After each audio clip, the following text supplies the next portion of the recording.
यारो, सर्दियों में पूरी दुनिया सफेद हो जाती है। जब बर्फ गिरती है तो हर चीज एक सफेद चादर में ढक जाती है, मानो प्रकृति ने खुद को एक नए रूप में प्रस्तुत किया हो। बर्फ गिरती है और जमीन पर एक मोटी चादर बिछा देती है। हर जगह एक शांत और सुकून भरा माहौल बन जाता है, जैसे कि समय थम सा गया हो। ये नजारा बहुत ही खूबसूरत होता है। बर्फ से ढके पहाड़ और जंगल एक अद्भुत दृश्य प्रस्तुत करते हैं, जो किसी भी व्यक्ति को मंत्रमुग्ध कर सकते हैं। लेकिन इस खूबसूरती के साथ चुनौतियां भी आती हैं। ठंड के मौसम में जीव जंतुओं को कई कठिनाइयों का सामना करना पड़ता है।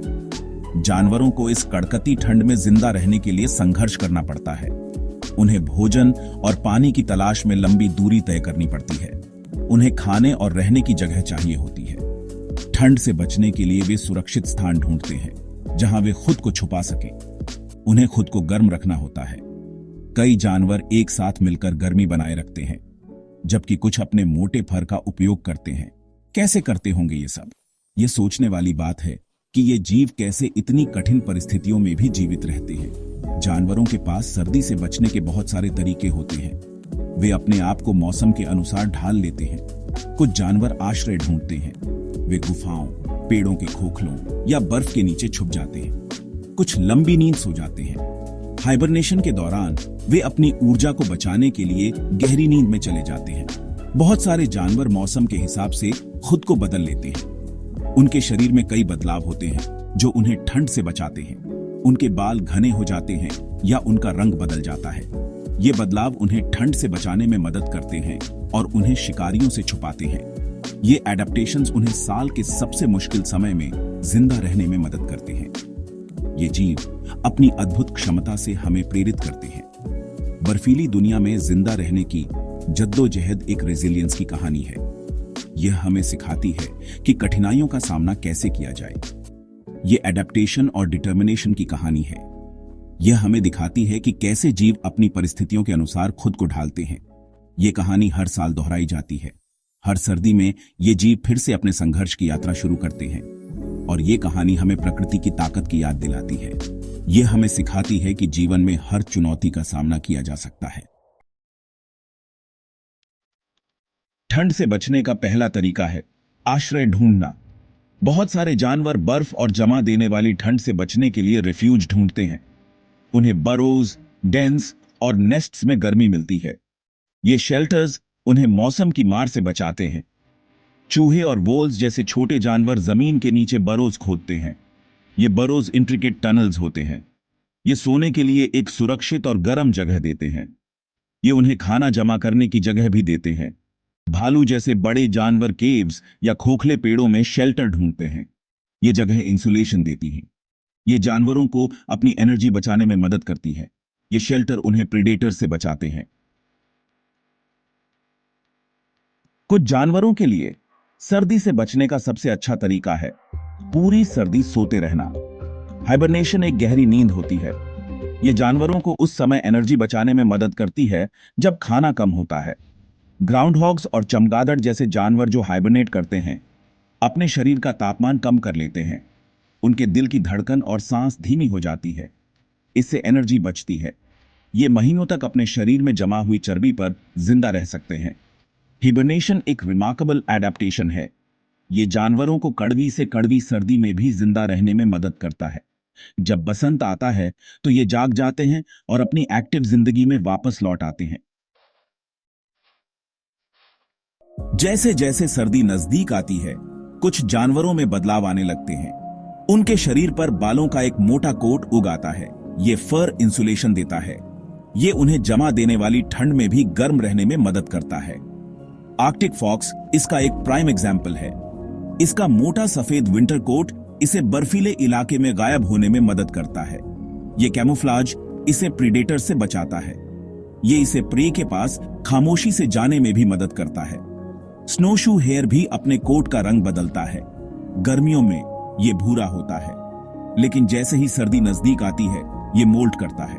इसके सफेद बाल उग आते हैं। यह कैमोफ्लाज इसे बर्फ में घुलने मिलने में मदद करता है।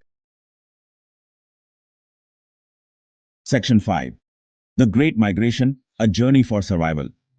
सारे जानवर सर्दियों में एक ही जगह पर नहीं रहते। कुछ तो अविश्वसनीय यात्राएं करते हैं। वे खाने की तलाश में गर्म जगहों की ओर चले जाते हैं। ये माइग्रेशंस हजारों मील लंबी हो सकती हैं। पक्षी अपनी लंबी माइग्रेशंस के लिए मशहूर हैं। आर्कटिक टर्न उदाहरण के लिए हर साल आर्कटिक से अंटार्कटिक और फिर वापस उड़ान भरता है। ये लगभग 25,000 मील की यात्रा है। कैरिबू भी लंबी दूरियां तय करते हैं। ये आर्कटिक टुंड्रा में अपनी गर्मियों की प्रजनन भूमि से दक्षिण में बोरियल जंगलों की यात्रा करते हैं। यहाँ उन्हें सर्दियों के महीनों में भोजन मिलता है। ये यात्राएं उनके जीवित रहने के लिए जरूरी हैं। Section 6 dormancy weathering the storm. Dormancy जानवरों के सर्दी से बचने का एक और तरीका है। यह कम एक्टिविटी की अवधि है। जो जानवर डॉर्मेंट हो जाते हैं, जैसे सांप और कछुए, सर्दी बिताने के लिए एक सुरक्षित जगह ढूंढते हैं। वे जमीन के नीचे दब सकते हैं या पत्तों के ढेर में छिप सकते हैं। डॉर्मेंसी के दौरान उनका मेटाबॉलिज्म धीमा हो जाता है। वे तब तक एनर्जी बचाते हैं जब तक कि गर्म तापमान वापस न आ जाए। यह उन्हें स्टोर्ड एनर्जी रिजर्व्स पर जीवित रहने की अनुमति देता है। डॉर्मेंसी ठंड और भोजन की कमी की अवधि में जीवित रहने के लिए एक प्रभावी रणनीति है। यह जानवरों को सर्दियों का इंतजार करने और परिस्थितियां अनुकूल होने पर बाहर निकलने की अनुमति देता है। Section 7 Braving the Elements Resistance and Tolerance. In this section, we explore how various animals have adapted to survive in some of the harshest climates on Earth. कुछ जानवर ठंड के प्रति रिमार्केबली रेजिस्टेंट होते हैं। वे न केवल जीवित रहते हैं बल्कि थ्राइव भी करते हैं। वे पूरे सर्दियों में एक्टिव रहते हैं। उनकी गतिविधियां और ऊर्जा स्तर ठंड के मौसम में भी कम नहीं होते। इन जानवरों में विशेष एडेप्टेशंस होते हैं जो उन्हें जमने वाले तापमान को सहन करने की अनुमति देते हैं। ये एडेप्टेशंस उन्हें हार्शेस्ट कंडीशंस में भी जीवित रहने में मदद करते हैं।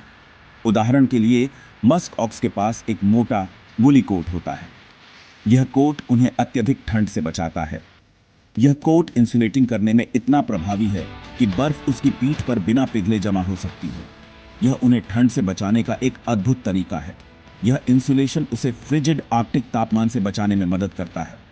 आर्कटिक के हार्श कंडीशंस में भी मस्क ऑक्स सर्वाइव कर सकते हैं। पिटारमिगन्स एक और उदाहरण है। ये पक्षी भी ठंड के प्रति अत्यधिक सहनशील होते हैं। इन पक्षियों के फेदर्ड फीट होते हैं। ये पंख उन्हें ठंड से बचाने में मदद करते हैं। पंख इंसुलेशन प्रदान करते हैं। ये इंसुलेशन उन्हें ठंडे मौसम में गर्म रखता है।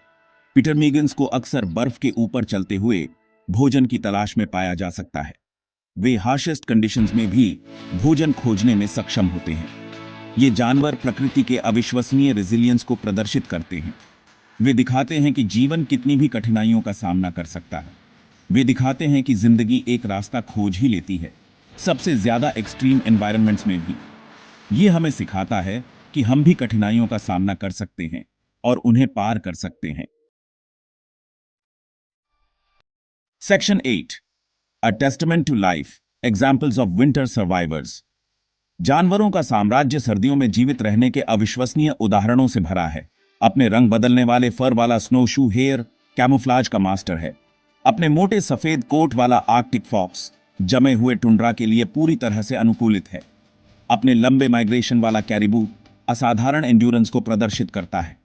हाइबरनेटिंग ग्राउंड हॉग हमें एनर्जी कंजर्वेशन की शक्ति दिखाता है। और मस्क ऑक्स अपने अविश्वसनीय कोल्ड टॉलरेंस के साथ जिंदगी के रेजिलियंस का प्रमाण है। ये जानवर और अनगिनत अन्य इंजेन्युइटी, एडेप्टेशन और डिटर्मिनेशन के संयोजन से सर्दियों में जीवित रहते हैं। Section 9 A Future in the Balance, Conservation and Hope. This section delves into the delicate balance of our ecosystem and the crucial role conservation plays in maintaining it. जानवरों की सर्दियों में जीवित रहने की क्षमता एडेप्टेशन की शक्ति का प्रमाण है। ये जीव अपने वातावरण के साथ तालमेल बिठाने में माहिर हैं, जो उनकी अद्वितीयता और शक्ति को दर्शाता है। लेकिन इन जानवरों को बढ़ती चुनौतियों का सामना करना पड़ रहा है। कठोर मौसम और भोजन की कमी उनके अस्तित्व को कठिन बना रही हो। जलवायु परिवर्तन उनके हैबिटेट्स को बदल रहा है। बर्फ के पिघलने से उनके रहने की जगह सिकुड़ रही है, जिससे उनके जीवन पर खतरा मंडरा रहा है। मानवीय गतिविधियां उनके क्षेत्रों पर अतिक्रमण कर रही हैं। जंगलों की कटाई और शहरीकरण उनके प्राकृतिक आवास को नष्ट कर रहे हैं। इन जानवरों और उनके हैबिटेट्स की रक्षा करना हमारी जिम्मेदारी है। संरक्षणवादी दिन रात मेहनत कर रहे हैं ताकि इन प्रजातियों को बचाया जा सके। हमें पर्यावरण पर अपने प्रभाव को कम करना चाहिए। नवीकरणीय ऊर्जा स्रोतों का उपयोग और पर्यावरण के अनुकूल प्रथाओं को अपनाना आवश्यक है। हमें कंजर्वेशन एफर्ट्स का समर्थन करना चाहिए। सामुदायिक प्रयास और वृक्षारोपण जैसी गतिविधियां महत्वपूर्ण हैं। जानवरों के सामने आने वाली चुनौतियों को समझकर और उनकी सराहना करके हम उनके अस्तित्व को सुनिश्चित करने में मदद कर सकते हैं। उनकी आंखों में झलकती उम्मीद हमें प्रेरित करती है। इन अविश्वसनीय प्राणियों का भविष्य इस पर निर्भर करता है। उनके परिवार और आने वाली पीढ़ियों के लिए हमें अभी कदम उठाने होंगे। आइए हम इस ग्रह के बेहतर स्टीवर्ड्स बनने का प्रयास करें जिसे हम साझा करते हैं। यह हमारी सामूहिक जिम्मेदारी है कि हम इसे सुरक्षित और समृद्ध बनाएं।